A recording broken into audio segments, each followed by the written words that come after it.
Hello people, so welcome to our review of One Piece chapter 1062, and after 2 weeks of waiting, we're finally beginning what looks to be the Vegapunk arc. I wonder how long this arc is really going to be. Very simple cover story. I mean, unless there's more to the conflict, there's no real reason for Oda to drag this out. We saw the Vince Smokes and Caesar Clown flying away. The only thing left is them to meet up with George and escape. And I'm wondering if this is going to have any impact at all with what's going on in the current arc, or what's happening currently right now. We start off the chapter with the Sunny in the hands of literally Vegapunk's robot. Now it's interesting to find out there's more than one Vegapunk, but the first Strawhat focused on is Frankie, and obviously he's like, yo, you're my role model. I crashed at your hometown during the time skip, which is true. And it's interesting that each of the Strawhats, with the exception of Robin and Zoro, have an expression, or at least are reacting in some particular way. Sanji's head over heels with this version of Vegapunk. Usopp's obviously the typical fangasming over the robot. And then Robin's the only one quick to call out, wait a minute, if this is Vegapunk, she should be a lot older considering Vegapunk has been active for many years. So her age doesn't match, so shout out to Robin for calling that out. Vegapunk responds, yo, naturally who said this was my main body anyway? You're looking at Vegapunk 2, Lilith, which is pretty cool. So we find out there's more than one, and we find out this version is kind of like a money grabber, similar to Nami, only the difference is Nami's in the situation. Nami's on the receiving end. Will allow you to go if you just relinquish all your valuable, and Nami's the quick to like call this out. What kind of rescue do you call this? And Vegapunk goes back to what she said in the previous chapter, which she says, oh, are you deaf or something? Like, this ain't a rescue, you're in enemy territory right now. Sea beasts staring you down, which is crazy, but the only ones not panicking, like I mentioned, is Zoro and Robin. They're the only two to not quickly react, and they're calmly observing the situation. This is even further illustrated by Lilith being contacted by Shaka, another version of Vegapunk, which I'll get into. Gets into contact with Shaka on the Dendamushi, talking about the don't let your guard down against the Straw Hats, because one in particular is Pirate Hunter Zoro, and his bout is at 1,111,000,000, so don't underestimate him. Also, I kind of like how Robin was included. There's a split panel of Robin and Zoro, so that was pretty cool. Robin and Zoro being recognized in a threat type of way for someone like Vegapunk. That Vegapunk realizes, yo, these two are literally threats, so don't underestimate them. And then Lilith kind of realizes she was careless because of the way that Frankie and Sanji react. But I do find it interesting, like the ones they mentioned, the ones to be like to take seriously are Zoro and Robin, and not Sanji. But then Zoro, it brings up something interesting. It's like, there's something I want from you, but it cuts immediately to where Luffy and Bonney are at, along with Chopper and Jinbei. So Vegapunk 1, Shaka, says, no matter what, doesn't matter, you can bring them to us, which kind of falls in line with what I said. Is that there's going to be a Straw Hat reunion on that island anyway. Shaka, Punk 1, pretty much says, bring them to the island. Speaking of the laboratory, you get some insight thanks to Bonney. So Luffy asks, yo, Bonney, you've been here before? And Bonney responds, yeah, when I was a kid, it was still pretty run-of-the-mill lab. So it's a pretty ordinary lab when she was there last, which follows up from a question that I had in the previous chapter with the comments she stated, like, it's said to be 500 years, this island is said to be 500 years in the future. I wonder if she meant that literally, or if the technology is so advanced that it's 500 years advanced in the future. Something that needs to get clarified, because if it has anything to do with time travel, then it has to be devil fruit related. If not, then that goes in line with the technology. And then she was asked, yo, so why are you here? And then she reveals that she's here to see Vegapunk because of what happened with Kuma, which now makes sense. And we knew there was a connection, but just... So she says, I'm here for answers. Vegapunk's the one who turned my dad into a cyborg. So now we know the connection between the two. We knew there was a connection given what we learned at the Reverie. They both hail from the kingdom of Sorbet. That's what we found out. We knew that... And since I think it was established that Bafle Kuma was the king of Sorbet, that would have to fall in line that I guess now Bonney would be considered the former princess, right? Another princess, if that's the case. Luffy's like, yo, that's casual, like, yo, that's awesome, but obviously no, because he's lost his complete sense of self. He doesn't even know who he is anymore. He's nothing but a living weapon. And what's interesting, and Jinbei's like, yo, that's terrible. But it's Luffy the one that says, sorry, Bogey. And then Bonnie's like, yo, it's Bonney.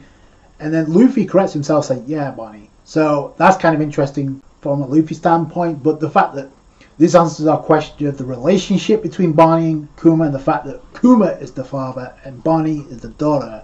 The attitude of the Straw Hats plus Bonney completely changes once Luffy decides to go off on his own and try to exploit the island. Bonnie's like, yo, this is an infiltration mission, you can't go off like that. So Luffy's like, Gamma, no.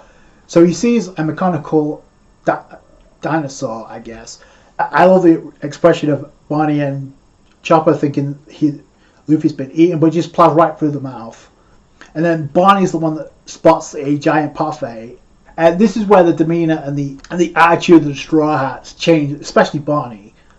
Because before she was like kind of distraught about talking about Kuma and her relationship with Kuma. But as soon as she sees desserts, it's the same as Luffy and Chopper. And Jinbei being the only one with a sense of reason here in this situation is like, yo, this could be a trap. And indeed, it turns out to be nothing more than a hologram, which we come to find out there's a lot of holograms. And this ticks Luffy off, by the way, because he's like, what the hell, that's pissing me off.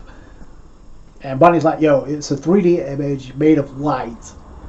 Indeed, it just highlights the fact that we are in a scientific arc, so expect the unexpected when it comes to Oda, because holographic like desserts and now holographic monsters with solid. And there's a robot that actually tries to punch the monster, I guess, but it goes through because it's a hologram, obviously. When Chopper tries to bring up, yo, there's a vending machine here, there's a lot of buttons on it, but Bonnie's like, she's convinced it's another hologram. But when Luffy gets smashed into it pretty much reveals it's like solid. It's like a real vending machine. There's here another Vegapunk clone, and she's been described as tall as Kaido, which is crazy. But the thing to know about this, we learn more about this island. So the island they're on currently right now is a winter island. However, the environment has been set to tropical mode, so I guess the Vegapunk can change the mode or the temperature of the island depending on the situation. So that's pretty cool. And again, it's just one of those things that kind of reminds me, an island with two temperatures. What does that remind you of? Punk Hazard. One half of the island was hot, the other half of the island was cold. Well, then this Vegapunk child just gets punched by Luffy, does nothing, and then just smashes Luffy in the face. Like I said, smashes him into the vending machine. Turns out to be real, which brings out a lot of food and a banquet for Bonney, Chopper and Luffy, which is pretty cool and hilarious at the same time. The thing to note is, I think this is the first time we're seeing inventions like this incorporated into One Piece. It's like the modern age technology that we got in the real world, but obviously we incorporated into One Piece. We're seeing it, the Straw Hats are seeing it for the first time, so that's pretty cool. So this version of Vegapunk just punches the hell out the holographic monster in gloves that makes it solid vision. So they're called photonic gloves, which makes it possible to physically interact with the light. So it's able to physically make contact with a hologram. That's insane. We get another girl appear who does say perception shapes your sense of reality. And Luffy's like, quit out. So that girl isn't real. She calls herself me, just your resident scientific genius for hire, Dr. Vegapunk.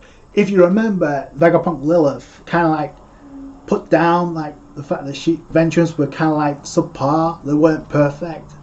And I mentioned that because it's kind of like, oh, she realized she has flaws, but this one, she's calling herself a scientific genius. But in the previous chapters, like the government called her a genius, and she just went along with it. That's what it seemed like to me.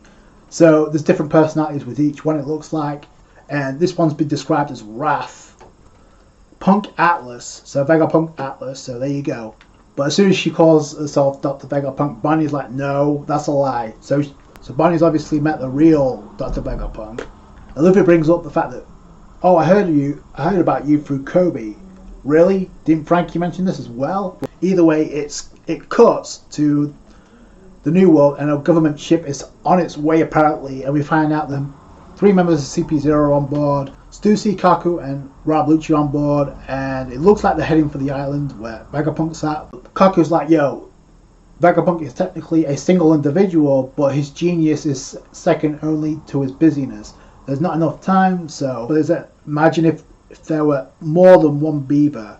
That was his grand idea, to split up into 6 people. They've been described as satellites, so 6 of these satellites are also Dr. Vegapunk. The 6 Vegapunks plus the original, or is it just 6 Vegapunks with the original along them? Either way, it looks like we've seen 2 of them already. Lilith, who we saw at the end of the last chapter and the beginning of this one, and Atlas in this chapter, Wrath. It's like their assignment is to, well, first off, they have a Kuma like Zephyrin, Lunarian wings. So again, just fitting the vibe of what we saw previously with the other Zephyrin, with Boa Hancock, a clone of Boa Hancock, and Mihawk. Now it's Kuma, which it looks like they're to return it back to Egghead Island, but not to damage any of the laboratories, or no, instead they want every last Vegapunk wiped out, which kind of makes me wonder where does Vegapunk's allegiance lie in the first place. Rabuchi's like, yo, so we're meant to kill the most useful person in the world. It must have something to do with the recent Lulusia Island incident, and it's interesting that Stussy is the one, yo, you need to calm that mouth of yours down. It's better not to ask questions. So, and Kaku's like, yo, agreed, don't get us into hot water. So it seems like Lucci's having some thoughts about this, because it may have something to do with what's going on Lucy Island, which is why they're looking to wipe out Vegapunk all of a sudden. What this is leading to, what I'm hoping to, is that it could lead into a potential Straw Hats versus CP0 rematch. Because what else could it be at this point? That we know now conclusively, Jory Bonney is the daughter of Buffalo Kuma, the original Buffalo Kuma. When we saw him on Fillabout for the first time, we know he was made mechanical, because what we saw with Zoro cutting him and then having mechanical parts. But we don't know why that was. And so the fact that Bonnie's like, I visited this place as a child, but it's different from the way it was before. Now, to admit, when it comes to like Bonnie's like age, actual age, because it's like estimated age is 24, but we don't know that for sure given her devil fruit. So the fact that she said the last time I was here, it could mean a whole lot of things. But they came from the kingdom of Sorbet, and again, if that stems true that Botha Kuma was the previous king of Sorbet, and Jory Bonney is the daughter of Kuma, that obviously makes her a princess by default, or at least a former princess. And we don't know what happened to that kingdom. We may find out in this arc. I'm thinking this may have something to do with Alkainu, because you remember back after Blackbeard kind of captured her, decimated her crew. We haven't seen them since, so they could be dead. But after that, after seeing Alkainu was reaching the island where Bonnie was at, Blackbeard dipped, and then Alkainu doesn't kill her. Instead, has a conversation, yo, when I heard you escape the government, I got chills. And Bonnie's like, yo, I'll never forgive you. We don't know what the reasoning is, but could Alkainu have something to do? Maybe Sorbet was destroyed, and maybe Kuma, and maybe Vegapunk turned him into a cyborg, because that obviously has to be a point. I don't know, that's just my line of thinking right now. I could be way off, but the Cypher CP0 are coming with Kuma is a problem. It may be a problem for Vegapunk, I don't know. Like I said, this could lead into the Straw Hats versus CP0, but right now the Straw Hats are currently separated. One half's on the island, on Egg Island, the other half's on literally in the hands of a mecha. There's currently Lilith, Vegapunk Lilith, and we now know there's 6 of them. We've only met 2 of them. One of them was on the Dendamushi, and obviously there's another girl that we see in this chapter that's talking with Vegapunk 6, and obviously she has the number 20 on it, so she can't be one of the Vegapunk 6, because the numbers go from 1 to 6 apparently, so that makes no sense. So yeah, so there's 4 more out there we have yet to see. So again, it could be the case of either Vegapunk, the real Vegapunk, is within the Vegapunk 6, or the 6 Vegapunks and the original. That's what I'm thinking. It's going to be interesting to see. And now you got CP0 on the way with another Zephyrin. This time it's Kuma with Lunarian wings, obviously mixed with Lunarian DNA. Obviously a creation of Vegapunk, clearly, because why would they say, oh, we need to return this back to Egghead Island? And why is it a problem child in the first place? Listen, I hate to say I told you so, but you see the dynamic with the Strawhats within this chapter. While Vegapunk 6 is being introduced, look at Bonney and Luffy just having a toast in the background. I said that Bonney is not only going to fill that role of that Law had previously, but also her personality could gel well with Luffy. Just the fact they're already bonding over food. So there you go. So she's already getting down with the dynamic of the crew, especially with Luffy. I don't know if people want to ship Luffy or Bonney together or not, but I just think it's interesting that food is the thing that actually one thing that makes them bond, makes them interact like this. So whatever happens after this arc, Bonnie's going to be with them because Bonnie is saying, "Oh, I forgot to mention, by the way, I also met Sabo at Mirajose," and she stops herself. Obviously, Oda didn't want to reveal anything else, which goes back to what I said in the last chapter. I'll spill the beans later. I said once the crew gets reunited in this arc and this whole situation has been wrapped up, they're going to get told what's been going on with Sabo anyway, because I'm pretty sure that's something that Luffy would want to know. The other thing they have in common is both do not like Akainu or Blackbeard. That's a fact. Teacher's a little bit more vague. We don't really know the situation there. It could have something to do with Whitebeard. I don't know if the Kingdom of Sorbet was under Whitebeard's jurisdiction when he was younger. Obviously Blackbeard took him out, so I don't know. Again, we could get the Straw Hats versus CP0. In a perfect world, I don't think Luffy should be a part of this. I think Lucci should face Zoro, Kaku should face Sanji, and Robin should face Stussy. Given from this chapter and the fact that the two Straw Hats that Shaka warned Lilith, Vegapunk, about Zoro and Robin in the same panel is not done by, again, just like the whole comment with Bonnie saying, "I'll talk about Sabo later." That wasn't done by accident. So, which I hope is the case, because I would love to see Robin actually return a favor of what happened back at Edie's lobby, only this time not be restrained by Kuroseki, Seastone handcuffs, and actually fight. Because she was looking to fight against the CP0 agent back on Wano. So what better way to validate her freedom than to fight Cypher Paul? Again, only this time actually fight back. Stussy would match the profile perfectly. Whether or not that happens, I don't know. Vegapunk could fight back, because right now we don't know. In a perfect world, that's what I like to see. Luffy does not need to fight Lucci again, because I'm sorry, if that's a 1v1, as strong as Lucci is, unless he has a hybrid form that's more durable and stronger than Kaido, Lucci ain't beating Luffy. I'm sorry, no. That's why I would like to see Zoro versus Lucci. And on top of that, the fact that in One Piece film Stampede, that Sanji blocked an attack from Lucci in One Piece film Stampede, if Sanji could do that, I'm pretty sure Zoro can. It's like, this chapter was great. Like, the interactions alone with Luffy and Bonney. But yeah, let me know what you guys think down below. I thought it was a great chapter to come back to after 2 weeks. That's going to do it for you guys. Thanks so much for watching. Like the review if you did it. Thumbs up. I appreciate that. I appreciate all the support you guys show.